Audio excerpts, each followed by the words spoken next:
স্বাগত খেলা যুগে, সাথে আছি পার্থ বণিক। বিশ্বকাপে ঠিক আগে বদলে গেছে টাইগারদের বডি ল্যাঙ্গুয়েজ। প্রস্তুতি ম্যাচ হলেও ভারতের বিপক্ষে বিগ ক্ল্যাশ নিউ ইয়র্কে, তাই সিরিয়াস মুডেই প্র্যাকটিসে সাকিব লিটনরা সবার চেয়ে বেশি সময় ধরেই কেটেছে তাদের অনুশীলনে। যুক্তরাষ্ট্র থেকে নাহেন বিন জসিমের রিপোর্ট।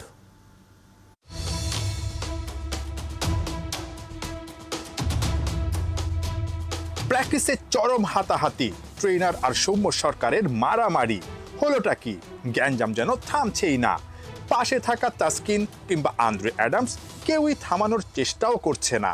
রেসলিং চলছে, ট্রেনারের চেহারা বলছে সিরিয়াস লড়াই চলছে, কিন্তু সৌম্যের মুখে হাসি, মনে হচ্ছে ব্যাপারটা পুরোটাই দুষ্টমি। আসল ঘটনা তাহলে কি?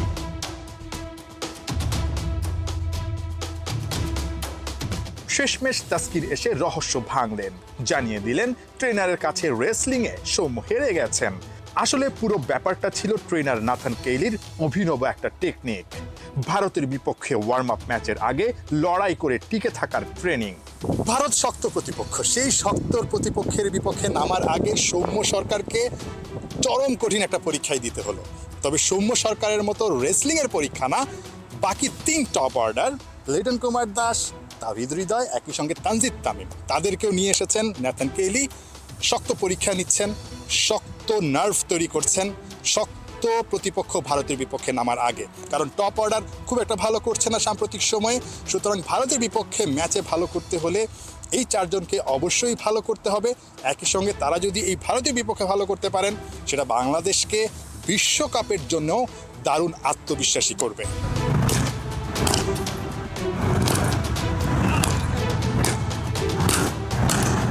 ভারতের বিপক্ষে ওয়ার্ম আপ ম্যাচের আগে দারুণ সিরিয়াস পুরো ব্যাটিং ইউনিট। লং আইল্যান্ডে প্রথম দিনেই লং ব্যাটিং প্র্যাকটিসে দলের সব ব্যাটাররা।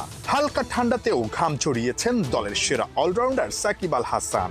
ট্রেনিং এর পুরোটা সময় দেখা গেছে নেটে ব্যাট হাতে। একটাই কারণ, ম্যাচ ভেন্যু নাসাউ কাউন্টি গ্রাউন্ডের 22 গজের ড্রপ ইন পিচে খাপ খাইয়ে নেয়া। আপনারা জানেন যে সেই উইকেটগুলো অস্ট্রেলিয়া থেকে আনা হয়েছে এবং সবগুলো পিচে কিন্তু ড্রপিং পিচ। এই ড্রপিং পিচেই আসলে টাইগারদের মানিয়ে নেওয়াটা সবচাইতে কঠিন হবে এবং এই প্রস্তুতিতে তারা সেটাই আসলে চেষ্টা করছে। যারা ব্যাটিং করেছেন নেটে, আমরা চোখ রেখেছিলাম সাকিব আল হাসান, লিটন কুমার দাস, তাওহিদ হৃদয়, কেউই আসলে শুরুর দিকে খুব বেশি একটা কমফোর্টেবল ছিলেন না এই ড্রপিং পিচের সঙ্গে।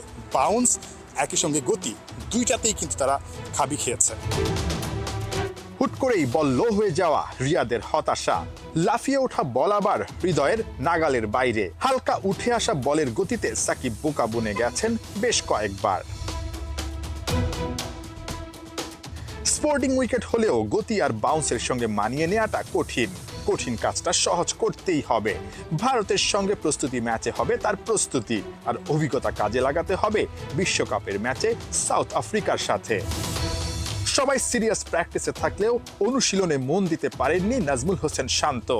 আইসিসির প্রেস মিটের জন্য ছুটে যেতে হয়েছে প্র্যাকটিস ভেন্যু ছেড়ে। বিশ্বকাপের জার্সিতে এদিন প্রথমবার দেখা গেছে ক্যাপ্টেনকে। এই জার্সি পরেই বিশ্বকাপটা রাঙাতে হবে টাইগারদের।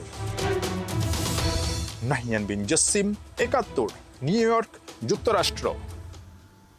বিশ্বকাপ জিতবে ইংল্যান্ড, ভারত অস্ট্রেলিয়ার চান্স 70%। বাংলাদেশের সম্ভাবনা কত? বিশ্বকাপ শুরুর আগে ক্রিটিকরা বিভিন্ন তথ্যপত্র দিয়ে বের করার চেষ্টা করছে যুক্তরাষ্ট্র বিশ্বকাপ কে জিতবে। বিস্তারিত থাকছে মেহেদি নাইমের রিপোর্টে। Who win world cup trophy? $1 million question. Cricket কি ফুটবল? বিশ্বকাপ এলেই সেটা জানার জন্য হুলস্থুল পড়ে যায়। অক্টোপাস থেকে হাতি, জ্যোতিষী থেকে পুরোহিত, ভক্তরা বিশ্ব চ্যাম্পিয়নের নাম জানতে সবার পানে ছোটে। যুক্তরাষ্ট্রে টি-20 বিশ্বকাপেও এর ব্যতিক্রম নয়। গবেষণা, পারফরমেন্স, পরিসংখ্যান সব মিলিয়ে ক্রিটিকরা রীতিমতো খাতা কলম নিয়ে অঙ্ক কষে মিলিয়েছেন কে জিতবে এবারের বিশ্বকাপ। চলুন মিলিয়ে নেওয়া যাক। এবারে বিশ্বকাপে সবাই ধরে নিয়েছে ভারত না হয় জিতবে অস্ট্রেলিয়া। তাদের নিয়ে সমর্থকদের বিগ এক্সপেকটেশন, বিগ ডিটারমিনেশন, এসবই কারণ। কিন্তু ক্রিটিকদের চ্যাম্পিয়ন লিস্টে এই 2 দলের আগে আছে একটা দেশের নাম। সেটা জানেন তো? তারা বলছেন এবারে বিশ্বকাপ জিতবে ইংল্যান্ড। বর্তমান বিশ্ব চ্যাম্পিয়নদের বিশ্বকাপ জয়ের সম্ভাবনা 80%। এরপর ভারত আর অস্ট্রেলিয়ার সমান 70%। তালিকার চতুর্থ স্থানে আছে তাসমান পারের আরেক দেশ নিউজিল্যান্ড, আর 5-এ আয়োজক ও 2বারের বিশ্ব চ্যাম্পিয়ন ওয়েস্ট ইন্ডিজ। কিলার মিলার, হেনরি ক্লাসেনদের মতো দুর্ধর্ষ ক্রিকেটারদের নিয়ে গড়া সাউথ আফ্রিকা এবারও ফেভারিট। কিন্তু ওই যে বড় মঞ্চে চোকার তকমা কাটাতে না পারার দায়ে এবারও পটিয়ারা আছে তালিকার 6-এ। এই পরিসংখ্যান কেবল টেস্ট খেলুড়ে শীর্ষ 10টি দেশকে নিয়ে করা হয়েছে। তালিকার শেষ 4টি দেশ এশিয়ার। পাকিস্তান, আফগানিস্তান, শ্রীলঙ্কা যথাক্রমে আছে 7, 8, 9 নম্বরে। যুক্তরাষ্ট্রের সঙ্গে সিরিজ হারা বাংলাদেশ তালিকার সবার শেষে। টাইগারদের সম্ভাবনা মাত্র 5%। থাকবেই বা না কেন, ক্রিকেটের ক্ষুদ্র ফরম্যাটটা যে এখনও ঠিকমতো শিখে উঠতে পারে নাই লিটন শান্তরা।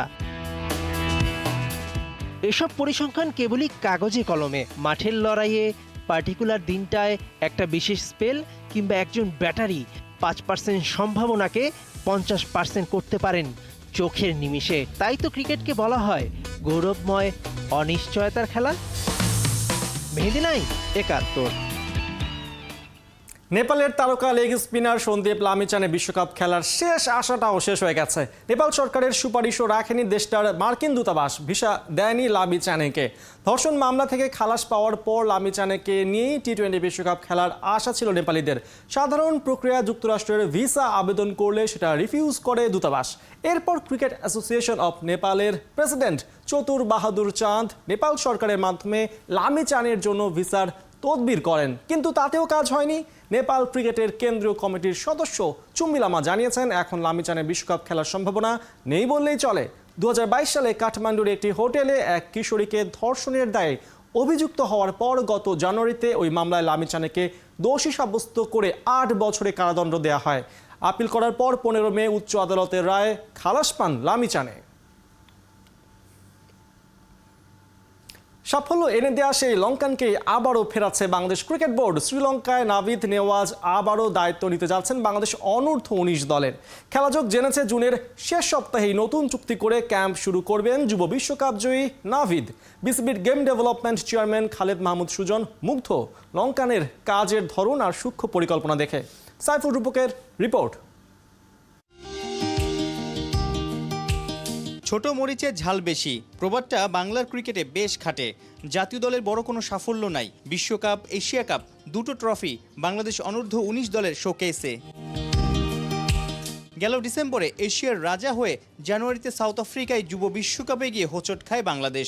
বড় মঞ্চে ভরাডুবির কারণে হেড কোচ স্টুয়ার্ট লয়ের সঙ্গে নতুন চুক্তিতে যায়নি বিসিবি। যুবাদের নয়া ব্যাচের জন্য সাফল্যধারী সেই গুরু বিশ্বকাপ জয়ী নাভিদ নেওয়াজকে ফিরিয়ে আনতে মরিয়া বাংলাদেশ ক্রিকেট বোর্ড। কোচ আমরা শর্টলিস্ট করেছি, আমরা ইন্টারভিউর জন্য যাচ্ছি, আমরা 2-1 কোচকে অফারও করছি।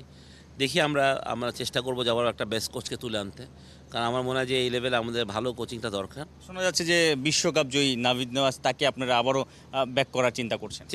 চিন্তা করছি। আমি নাভিদ আসলে তো আমার খুব ভালো হবে, কারণ আমি মনে করি ও যেভাবে পরিশ্রম করেছে বা যেভাবে আমি ওকে কাজ করতে দেখেছি লাস্ট 4 years ফর 19, মানে অ্যামেজিং। আমি মনে করি সত্যি কথা।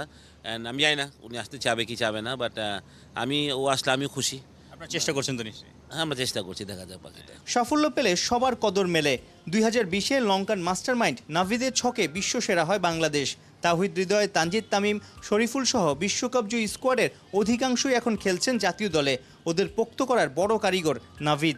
লঙ্কানের কাজের ধরন আর নিবেদন বেশ পছন্দ বিসিবির গেম ডেভেলপমেন্ট চেয়ারম্যানের। এই যেহেতু চ্যাম্পিয়ন হয়েছে, 4-5 বছর বাংলাদেশে কাজ করেছে, আবার শ্রীলঙ্কান দলের হয়ে বাংলাদেশের কালচারটাও আসলে সব কিছু বুঝে, এটা একটা পজিটিভ সাইন নিশ্চয়ই।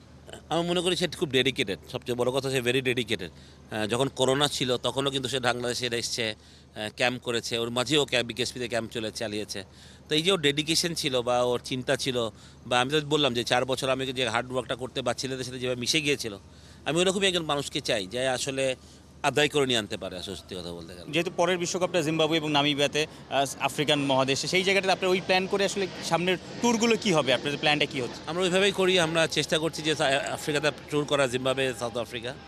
আমাদের বেশ কিছু ট্যুর আছে, আমাদের ইন্ডিয়ায় একটা ট্যুর আছে, হোম ট্যুর আছে অনেকগুলা। তো আমরা ওইভাবে প্ল্যান করি, আমাদের ডেভেলপমেন্ট থেকে ওইভাবে প্ল্যান করা হয়। আমার একদম স্পষ্ট মনে নেই এখন কতগুলো, বাট আমাদের এবারও অনেকগুলো ট্যুর আছে। আমরা প্রতি বছরই প্রায় ওয়ার্ল্ড কাপে যাওয়ার ছেলেরা এর আগে 2টা টার্মেই আকবররাও প্লাস লাস্ট ওয়ার্ল্ড কাপে যে টিমটা গেল তারাও কিন্তু 35+ ওডিআই ইউথ ওডিআই খেলে গেছে। তার মানে এইভাবে আমরা চেষ্টা করব, বাট কতটুকু পারবো জানি না, বাট তারপর আমাদের ইচ্ছা যে যত বেশি ছেলেদেরকে খেলে পাঠানো যায় আর কি। সাইফুল রূপক, 71। কোহলি আর গৌতম গম্ভীরের দ্বন্দ্ব ক্রিকেট দুনিয়ার সব সময়ের অন্যতম আলোচিত বিষয়ের একটা। আইপিএলে একাধিকবার বিরোধে জড়াতে দেখা গেছে দুজনকে। এবার গম্ভীর সাফ জানিয়েছেন তার সঙ্গে কোহলির সম্পর্ক কেমন সেটা সবার জানার প্রয়োজন নেই। একটা সাক্ষাৎকারে গম্ভীর বলেছেন যা ধারণা করা হয় বাস্তব সেরকম নয়। তার ও বিরাটের সম্পর্ক কেমন সেটা প্রাইভেট ব্যাপার, দেশের মানুষের জানার প্রয়োজন নেই। নিজেদের প্রকাশ করা, দলকে সর্বোচ্চ দিয়ে জেতানোর চেষ্টা করার অধিকার তাদের আছে। এবারের আইপিএলে কলকাতা বেঙ্গালুরু ম্যাচের সময় দুজন হাত মিলিয়ে একে অপরকে করেছেন আলিঙ্গন। শোনা যাচ্ছে ভারত জাতীয় দলের প্রধান কোচ হওয়ার দৌড়ে গম্ভীর এগিয়ে। সেক্ষেত্রে কোহলি গম্ভীরের সম্পর্কে রসায়নটা ড্রেসিং রুমে কিভাবে মিলবে সেটাই এখন দেখার অপেক্ষা। সময় এগিয়ে যায় আর বিশ্ব ফুটবলে পিছিয়ে পড়ে বাংলাদেশ। গেল এক যুগে ফুটবলের ভরাডুবিতে অবশেষে টনক নড়েছে বাংলাদেশ ফুটবল ফেডারেশনের। বর্তমানে 3টা টুর্নামেন্টের পাশাপাশি আগামী মৌসুমে আরও 2টা নতুন টুর্নামেন্ট মাঠে গড়াতে চলেছে বাফুফে, যেখানে সিজনের শুরুতে হবে চ্যালেঞ্জ কাপ আর শেষটা হবে সুপার কাপের মধ্য দিয়ে। 3 পর্বের ধারাবাহিকের দ্বিতীয় পর্ব আজ। Indian super league, Durand cup, IFA shield, super cup, Santosh trophy. অন্যদিকে স্বাধীনতা কাপ, বাংলাদেশ প্রিমিয়ার লিগ আর ফেডারেশন কাপ। এই হচ্ছে ভারতের সাথে বাংলাদেশের টপ টায়ারের তুলনা। পার্শ্ববর্তী দেশ যেখানে বছরে 5টা বিগ টুর্নামেন্ট মাঠে নামায়, সেখানে বাংলাদেশ কোনো রকমে 3টা টুর্নামেন্ট করেই দায় সারা। তাহলে ভাবুন ফুটবলের উন্নতি কিভাবে সম্ভব। ফুটবল মানেই কোটি বাঙালির উন্মাদনা, বিশ্বকাপ মানেই উৎসব, বড় স্ক্রিনে খেলা দেখা। কিন্তু এসব আবেগ কচলে কি বড় দল হওয়া যায়? বড় দল হতে যে লাগে সঠিক পরিকল্পনা আর ইম্প্যাক্টফুল টুর্নামেন্ট। দেরিতে হলেও ভালো, অবশেষে বাফুফের টনক নড়েছে। আগামী মৌসুমে 3টার সাথে আরো 2টা, মোট 5টা টুর্নামেন্ট করার পরিকল্পনা করেছে বাংলাদেশ ফুটবল ফেডারেশন। এবারের টুর্নামেন্ট শুরু হবে এক ম্যাচের চ্যালেঞ্জ কাপ দিয়ে, অর্থাৎ 1 ম্যাচ ব্যাটেল, যেখানে অংশ নেবে প্রিমিয়ার লিগ ও ফেডারেশন কাপের 2 ডিফেন্ডিং চ্যাম্পিয়ন। কিন্তু প্রশ্ন হলো, 2 টুর্নামেন্টে যদি একই দল চ্যাম্পিয়ন হয় তখন? এমনটা হলে প্রিমিয়ার লিগ চ্যাম্পিয়নের সাথে লড়বে ফেডারেশন কাপের রানার আপ টিম। সে হিসেবে চ্যালেঞ্জ কাপের প্রথম আসরে মুখোমুখি হচ্ছে বসুন্ধরা কিংস ও মোহামেডান স্পোর্টিং ক্লাব। চ্যালেঞ্জ কাপের সাথে জড়িয়ে থাকবে বাংলাদেশের লেজেন্ডারি ফুটবলারদের নাম, যেমন 10 জন সাবেক ফুটবলারদের মধ্য থেকে লটারি করে নামকরণ করা হবে প্রতিটা আসরের। উদাহরণস্বরূপ বলা যায় Kazi Salahuddin challenge cup, Monem Munna challenge cup কিংবা আব্দুল গাফফার চ্যালেঞ্জ কাপ। এরপর স্বাভাবিকভাবেই মাঠে গড়াবে স্বাধীনতা কাপ। এরপর শুরু হবে বাংলাদেশ প্রিমিয়ার লিগ ফুটবল, আর প্রিমিয়ার লিগের শেষ দিকে আয়োজিত হবে ফেডারেশন কাপ। তবে মৌসুম শেষ হবে সুপার কাপ দিয়ে, যেখানে খেলবে প্রিমিয়ার লিগের সেরা 4 দল। তবে বিদেশি ফুটবলারদের সাথে তখন ক্লাবগুলোর চুক্তি শেষ হয়ে যাওয়ায় এই টুর্নামেন্ট আয়োজিত হবে শুধু দেশি ফুটবলারদের নিয়ে। 2009 সালে প্রথমবার কোটি টাকার সুপার কাপ আয়োজন করেছিল বাফুফে। এরপর 2011 আর সবশেষ 2013-তে মাঠে গড়ায় এই টুর্নামেন্ট। অবশেষে 12 বছর পর আবারও সেই সুপার কাপ ফিরিয়ে আনছে বাফুফে। তবে বরাবরের মতোই প্রশ্ন থাকছে, টুর্নামেন্ট আয়োজিত হলেও মানসম্মত হবে কিনা, বাফুফে দেশব্যাপী আলোড়ন তুলতে পারবে কিনা। কারণ আশার বেলুন ফুলিয়ে পরে ফুটো করার ঘটনা তো অহরহ আছে। পার্থ বণিক, 71। চলতি বছরের প্রথম আন্তর্জাতিক ম্যাচটা হার দিয়ে শুরু করলো বাংলাদেশ নারী ফুটবল দল। 2টা ফিফা প্রীতি ম্যাচে প্রথমটায় স্বাগতিকদের 4-0 গোলে হারিয়েছে চাইনিজ তাইপে। অনুবাপী রিপোর্ট। মেয়েদের ফিফা র্যাঙ্কিংয়ে বাংলাদেশের থেকে 100 ধাপে গিয়ে চাইনিজ তাইপে। মাঠের খেলায় লাল সবুজদের নাচাবেই ওরা, সেই লক্ষণ দেখা গেল ম্যাচের শুরু থেকেই। অগোছালো ডিফেন্স লাইন প্রতিপক্ষের ফরোয়ার্ডদের সামনে কিছুতেই পেরে ওঠেনি শিউলি, মাসুরা, আফিদারা। 20 মিনিটে পিছিয়ে পড়ে 2 গোলে। ইনজুরির কারণে দলে নেই মারিয়া মান্ডা। মাঝ মাঠে ওর অভাবটা ভুগিয়েছে বেশ। অ্যাটাকিংয়ে বারবার খেই হারিয়েছে সাবিনা তহুরারা। সেই সুযোগে বাংলার জালে চাইনিজ টাইপের আরও একটা। ফার্স্ট হাফে স্কোর 4-0। দ্বিতীয়ার্ধে বাংলাদেশ দলে একাধিক পরিবর্তন, কিছুটা বেড়েছে গতি। গোল শোধে মরিয়া লাল সবুজরা তৈরি করেছে বেশ কয়েকটা সুযোগ, তবে কাজের কাজ হয়নি। উল্টো হজম করেছে আরও একটা গোল। ম্যাচটা হেরেছে 4-0-তে। আমি কখনোই বলবো না বাংলাদেশ খারাপ খেলেছে, ওরা ওদের সামর্থ্য মতো চেষ্টা করেছে। পরবর্তী ম্যাচটা আরো প্রতিদ্বন্দ্বিতাপূর্ণ হবে। সত্যি বলতে স্কোর লাইনটা আমাকে হতাশ করেছে। প্রত্যাশা মতো পারফর্ম করতে পারিনি আমরা, তাই ম্যাচটা হারতে হয়েছে। তবে এই মেয়েদের প্রতি আমার বিশ্বাস রয়েছে। কাগজ কলমের হিসাব এবং সামর্থ্য সবকিছুতেই এগিয়ে চাইনিজ টাইপে। বড় দলের সাথে লড়াইটাকেই বড় করে দেখছে টিম ম্যানেজমেন্ট। ফার্স্ট হাফে আমরা 3 গোল খেয়েছি এবং সেকেন্ড হাফে কিন্তু মাত্র 1টি গোল আমরা কনসিভ করেছি। দ্যাট মিনস আমাদের মেয়েরা কিন্তু তাদের যে যোগ্যতা সেটা ডে বাই ডে ইমপ্রুভ করছে। ভবিষ্যতে এই ধরনের আরও যদি শক্ত দলের সাথে আমরা খেলতে পারি তাহলে আমাদের আরও বেটার পজিশনে আমরা যেতে পারবো বলে আমি মনে করি। দুইটা আন্তর্জাতিক ফিফা প্রীতি ম্যাচের দ্বিতীয়টা সোমবার। অর্ণব বাপি, 71। এ ছিল এখনকার খেলা যোগে। সরাসরি সংবাদ ও অনুষ্ঠান দেখতে থাকুন 71-এর ফেসবুক পেজে এবং সাবস্ক্রাইব করুন 71-এর ইউটিউব চ্যানেল। 71-এর সাথেই থাকুন।